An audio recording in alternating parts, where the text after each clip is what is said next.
Após o hiato do anime de Boruto completar mais de um ano há cerca de algumas semanas atrás, uma nova grande notícia sobre o seu possível retorno acaba de surgir, e ainda por cima sendo um retorno muito provavelmente em um formato de temporada. Então no vídeo de hoje vamos comentar sobre a mais recente entrevista de Michiuki Honma, o presidente do estúdio Pierrot, que fez incontáveis revelações sobre o estúdio e também para o futuro de suas obras. Então esse é o tipo de vídeo que eu já lhes entreguei a informação de ouro, mas é extremamente importante que você assista ele até o final para poder entender o contexto de como será feita a resolução e dos novos passos do estúdio ali perante os próximos materiais, já que eu já adianto para vocês que esse é o tipo de notícia que não pode ser interpretada somente com um título de vídeo ou apenas com uma única linha de texto. Pois bem, meus amigos, então começando o vídeo de hoje, recentemente a série chamada de Anime Studio Chronicle, que tem ali como objetivo principal entrevistar desde presidentes a funcionários de empresas produtoras de animes, trouxeram ali meio que de surpresa, né, hoje no dia 18, o diretor representante e também presidente, né, do estúdio Pierrot, chamado de Michiuki Honma. Um nome muito antigo no estúdio que já trabalhou em diversos animes da Jump. E nessa entrevista ele conta um pouco sobre sua jornada dentro do estúdio, desde a fundação dele lá em 1979 até a chegada dele ao estúdio em 1983, onde o mesmo naquela época começou a fazer então as suas primeiras obras de sucesso, revelando detalhes importantes, né, sobre os bastidores do estúdio, onde ele comenta que quando ele chegou lá, a empresa estava meio que se mudando ali para um prédio pré-fabricado e completamente sujo, onde ele comenta que haviam também cerca de 25 funcionários ao total ali na empresa, sendo que 15 deles eram basicamente os envolvidos ali nas produções daquela época. Honma também comenta que em março de 2011, quando ocorreu o grande terremoto lá no leste do Japão, o estúdio acabou sentindo uma forte crise durante aquele período, já que o estúdio Pierrot era encarregado de entregar cerca de 4 episódios ali por semana, dentre eles contando com Naruto Shippuden e Bleach, que segundo ele, esse terremoto acabou deixando a linha de produção do estúdio completamente em desordem, onde em alguns casos até mesmo a transmissão dos episódios acabou sendo interrompida, assim como também a renda do estúdio se tornou totalmente instável por cerca de 2 meses. Situação essa que eles chegaram ao ponto de até mesmo pensar que não teriam escolha a não ser encerrar os projetos. Porém, graças a amigos deles dentro da indústria e também o banco que forneceu ali, né, um financiamento e uma renda secundária para todos eles, totalmente além dos custos de produção ali dos animes e tudo mais, para que os projetos pudessem simplesmente se manter de pé. Desde então, segundo ele, o estúdio foi muito mais cuidadoso com relação à gestão de crise perante, obviamente, qualquer coisa que pudesse acontecer ali de surpresa, onde também é mencionado que houve, né, um aumento enorme do capital do estúdio quando a crise da pandemia explodiu, já que segundo ele comenta, as pessoas simplesmente não poderiam mais sair de casa naquela época e consequentemente elas acabariam assistindo mais animes e também gastavam um pouco mais ali com jogos e tudo mais. Honma também comenta que atualmente no cenário dos animes do estúdio Pierrot, junto com a expansão internacional e de distribuição ali do estúdio e tudo mais, a maior e mais importante fonte de renda do estúdio, que ele chama basicamente de a vaca leiteira da Pierrot, é simplesmente a série de Naruto. Mais ou menos como a gente vem vendo, né, ao longo ali dos relatórios fiscais dos últimos anos da TV Tóquio, onde Naruto está sempre entre as mídias mais rentáveis do canal, seguida obviamente de Boruto,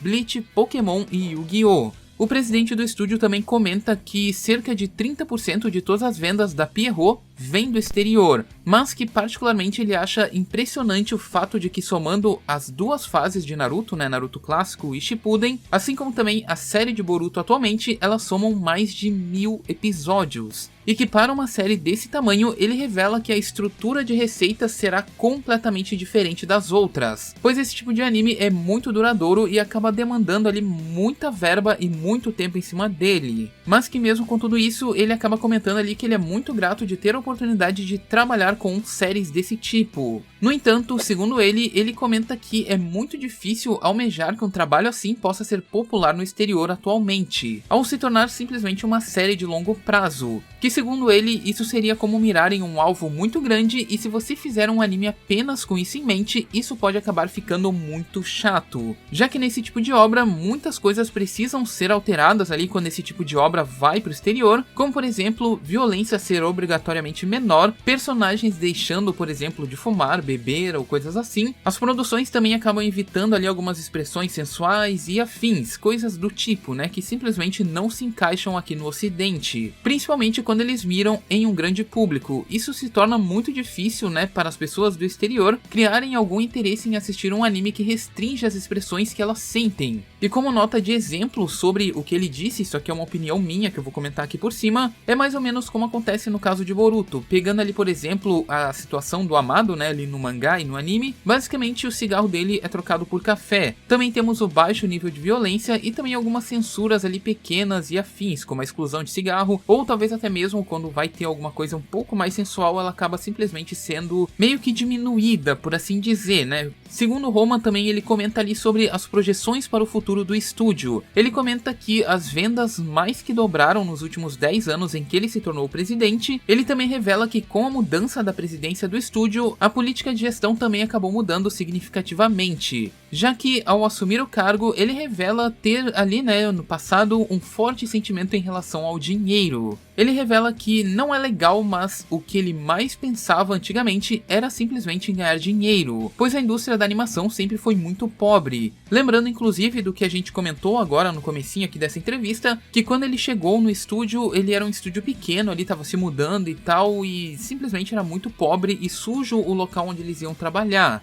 Sendo assim, ele comenta também, né, que os salários eram totalmente baixos, tinha muitas horas extras ali, né, o ambiente sujo também sendo muito difícil segundo ele. Que afirma também que ele não podia deixar de se sentir frustrado, basicamente porque a imagem dele, em meio à indústria dos animes, acabou se tornando verdadeira. Onde ele simplesmente fala a verdade, basicamente, né, como a gente tá vendo aqui, ele fala sobre o ambiente, sobre os salários e tudo mais. No entanto, como gerente, quando ele assumiu a presidência, ele teve que retribuir aos funcionários que entraram nessa indústria com sonhos, basicamente, afirmando que foi muito difícil dentro da empresa ter a visão de vida que eles queriam, já que essa foi a primeira visão que ele teve quando assumiu o cargo, isso segundo ele, né, dar melhores condições ali para os seus funcionários e melhorias ali na infraestrutura da empresa e por aí vai, dando destaque não somente à gestão dele em si, mas também aos funcionários que fazem o trabalho cuidadoso deles na produção dos seus animes. Mas também enfatizando que o Estúdio Pierrot em si vem se adaptando ao mercado atual de direitos autorais para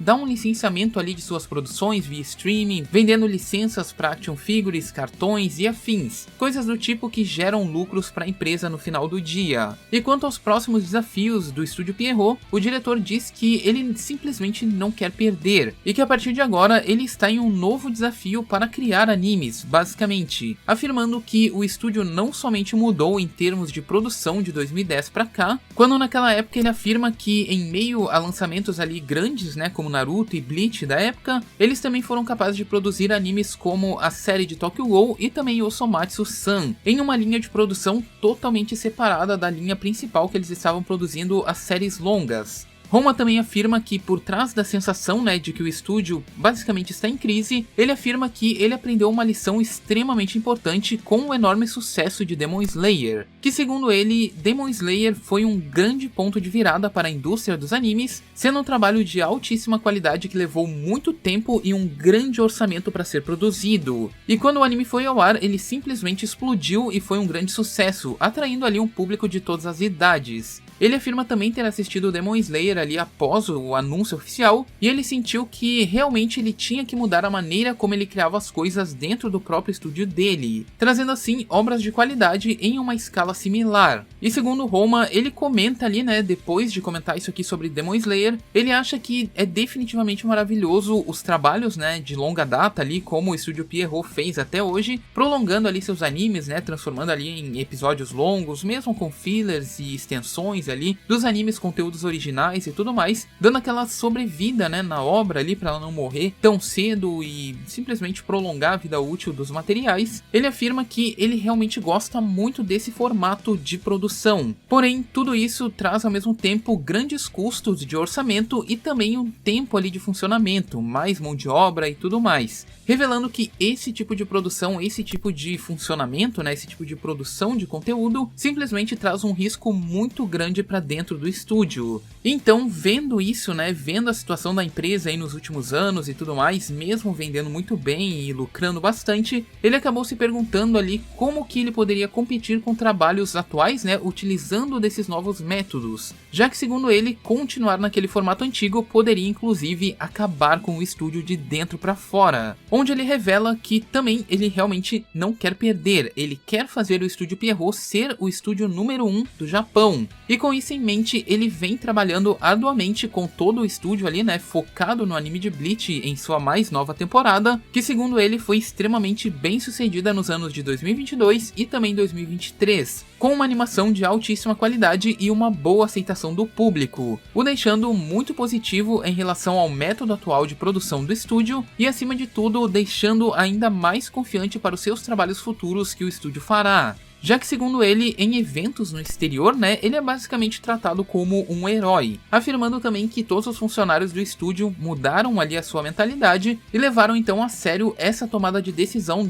do rumo aí que o estúdio tá tomando a partir de agora. Onde o Roma também pede ali, né, para que o público preste bastante atenção nos próximos trabalhos das séries ali que estão em hiato, né, nas mãos do estúdio Pierrot, pedindo então para que o público aguarde, pois eles estão assumindo um novo desafio para criar novas animações, o que obviamente acarretará em produções futuras do estúdio também ganhando o mesmo formato que vemos atualmente em Bleach. Então, sim meus amigos, o sonho de alguns parece ter sido alcançado com essa entrevista do presidente da Pierrot, já que o hiato de Boruto aconteceu a princípio, né, depois do que a gente viu aqui, devido ao desgaste da empresa em sustentar o projeto como ele estava no formato antigo, com episódios semanais sendo produzidos exatamente daquela forma como a gente já conhece, onde apesar daquele formato agradar muito a ele, né, o método de produção semanal e tudo mais, ele era simplesmente insustentável e estava colocando o próprio estúdio em risco, produzindo ali os conteúdos daquela maneira. E agora a ideia do estúdio é basicamente focar o máximo de tempo e recursos em suas obras que ele basicamente chama de trunfo, para poder assim entregar os melhores materiais possíveis para ter o máximo de aceitação do público também.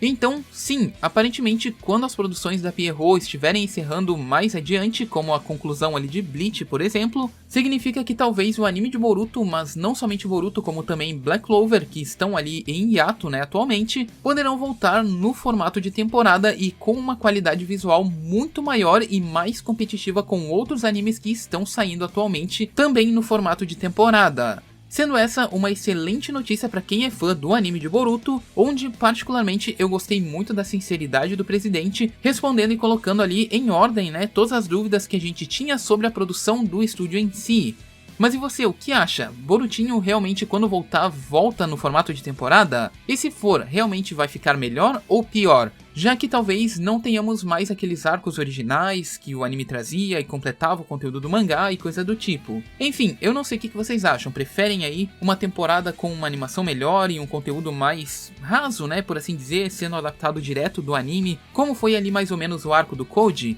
Enfim, a tendência, né, segundo o que vimos aqui, é realmente as coisas talvez melhorarem cada vez mais para as produções da Pierrot. E o que nos resta agora é simplesmente ficar no aguardo. Enfim, esse é o vídeo de hoje, por hoje a gente vai ficando por aqui. Se você gostou desse vídeo, se possível deixe seu gostei, a gente se vê muito em breve, tamo junto e é nóis!